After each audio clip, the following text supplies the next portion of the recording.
this time we are exploring Turkey. It's a country we always wanted to visit, and now is the time we're here.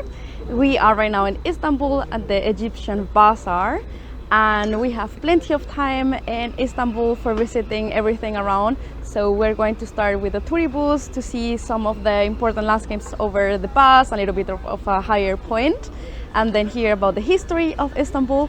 And then over the days, then we're going to stop on the main points and then spend more time there.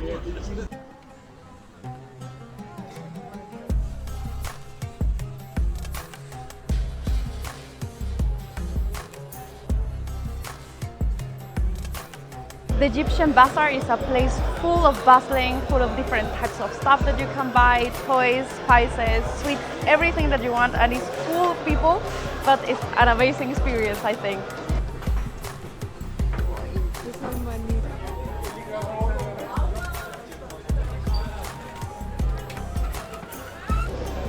This is the Grand Bazaar, and despite of being a bazaar, this is more organized. However, the prices here seem to be higher than somewhere else in Istanbul that we have seen, for example, like the Egyptian Bazaar or just on the street.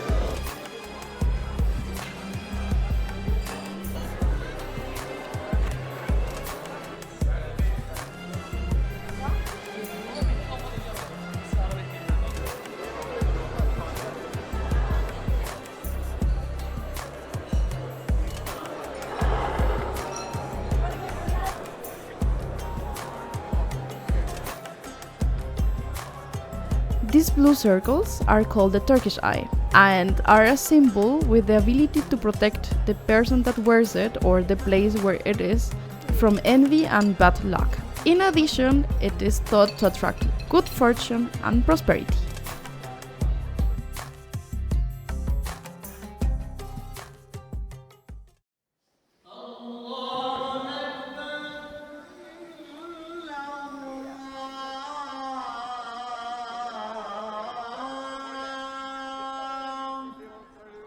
What you hear is the call for a prayer from the mosque, and the Muslims must perform a ritual of washing themselves before going for a prayer.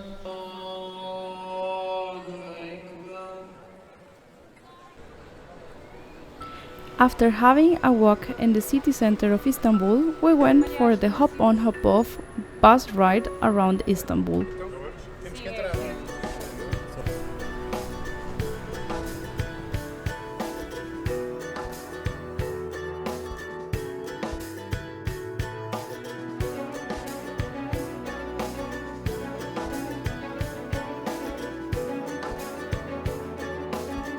So unless you absolutely love tour buses, I don't think you need to do the one in Istanbul. At least we are not the biggest fans. Mainly because they don't tell a lot about the history of the city, just like a few sentences about each place, but like there's not a lot of kind of meat around the bones while you're driving. And you will be driving a lot. Because only in traffic jams. Yeah, because we have been in traffic jams basically the entire day. And today is not even a work day, today is Saturday, so I don't know if that makes things worse or better, but we have been basically in stop and go for the entire time. So keep that in mind, and yeah, in general I don't think, well, it's a nice way to see the city if you really only want to see the monuments and don't want to walk, but it's definitely not one of the most efficient and not as informative as we thought it would be.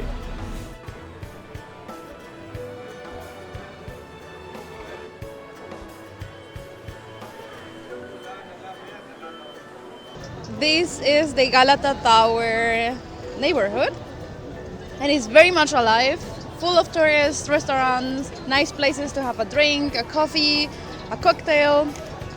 And so we're going to explore this neighborhood and then going for another lively neighborhood as well. We found your favorite. Which favorite one? Your favorite street food. Grilled corn? Grilled corn. Yes.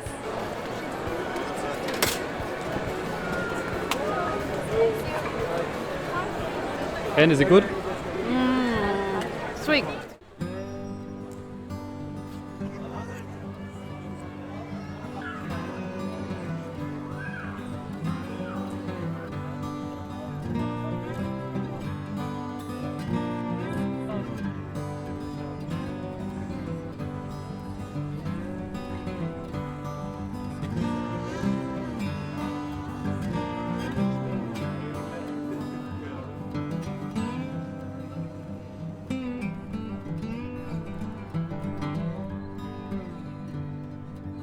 Christian's hair was already quite long, so we waited to come to Istanbul and then have a really cheap haircut, and there it is. So we will see what he will get, because they don't speak English, we don't speak Turkish, so it's like a surprise cut.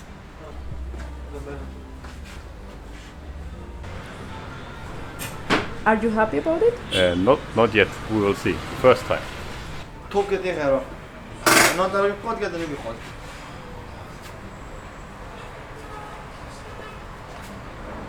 برا بني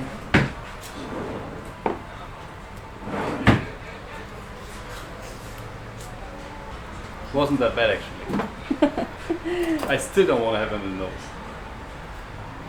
So how did you like your cut? Well, I like the haircut. I think I have never looked so good in my life. At least my hair hasn't. The fastest haircut And it was the ever. fastest haircut ever as well, yeah. But I also got terribly ripped off, so I thought it's a cheap haircut. So because when I went in there, he says like, oh yeah, cutting hair 300. And then turns out we ended up with 800 because I got my beard cut, kind of. Then the waxing you saw, hair washing on top, and I think something else. I think the gel or something he charged on top as well. But he didn't ask that. No, he never asked. No, he never asked. Did it in a speed that you couldn't like say no? Yeah, he also wanted to put a mask on my face. I said no, thank you. I don't like masks too much. Well, thanks God. Who knows how much this one had cost? Anyways, now I turn out with a really beautiful haircut that was more expensive than it would have been back home in Germany. Well, what can you do, right? Good morning.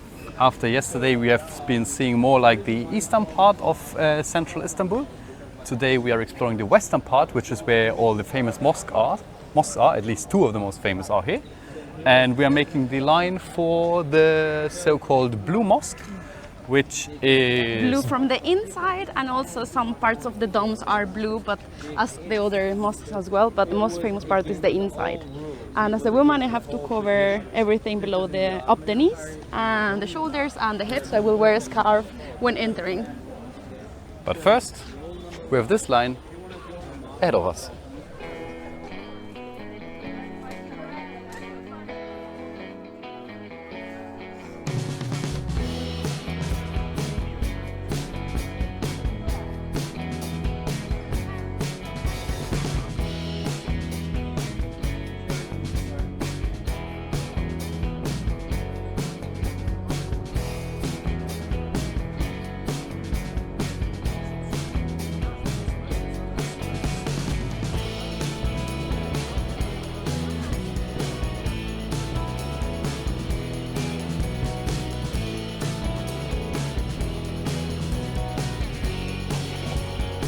So here we are at the Hagia Sophia, which is a famous mosque because it's a mosque built into an old Byzantine church, as you can see, so that's why it doesn't look like a traditional mosque. However, we're not going to go inside, mainly because from the inside, well, it's a little bit like churches. Like at some point you have seen many of them and they all kind of look similar. Starting this year, they also charge 25 euros for the entrance. It used to be free before. And we were looking at pictures and, well, it looks very much like other mosques we have seen so far in our lives. So we are not going to go inside. If you haven't seen mosques before or not so many, then of course it's well worth it. It is beautiful from the inside.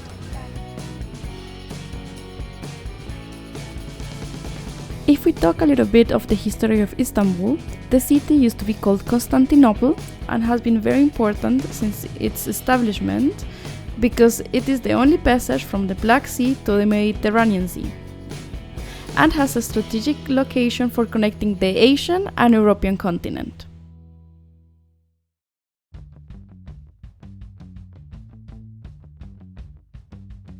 A super interesting fact that we learn is that the fall of Constantinople to the Ottoman Empire marks the end of the medieval era, as with the new regime, the city became an important piece to the Silk Road, which enabled the start of the Renaissance era.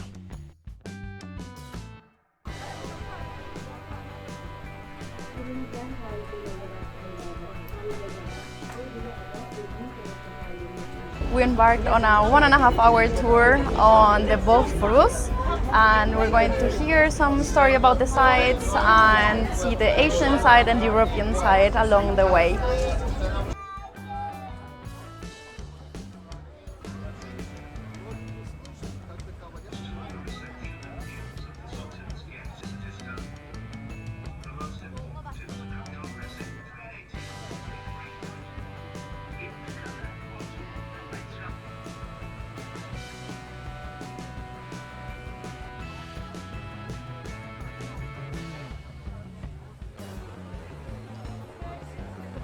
And probably final stop of the day will be the neighborhood Balat, which is kind of bohemian. There's a lot of artists around. There are nice restaurants, nice cafes here. It's a really lovely place to be.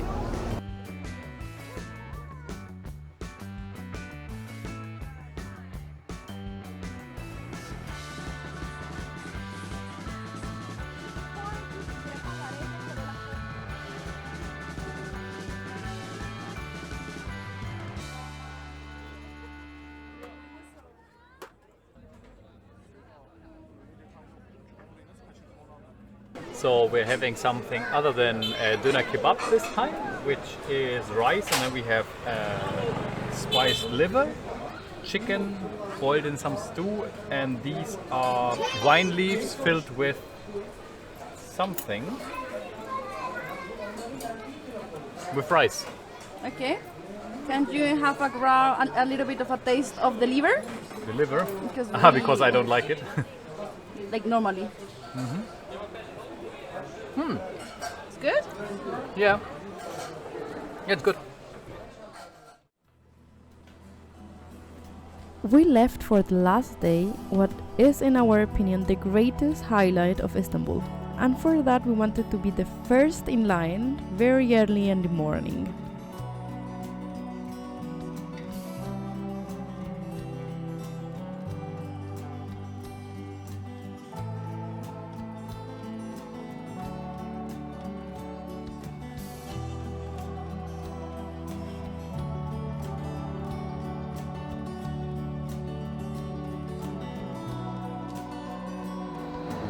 The cistern is absolutely amazing. Like, it has all these columns, and I can only imagine how it must have looked when they discovered it.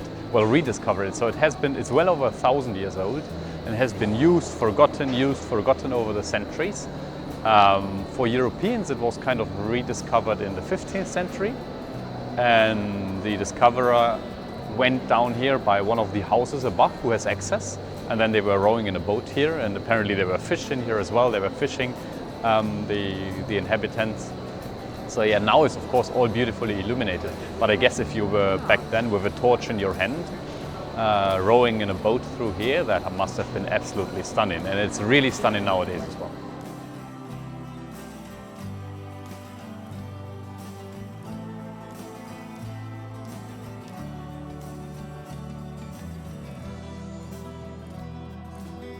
Near the Mosque of Soleimani, you can find several cafes where you can take pictures of their mosques and also take a look at the city from a little bit above a hill. But if you want to save a little bit of money, then you can also take the pictures and enjoy the view from above the mosque.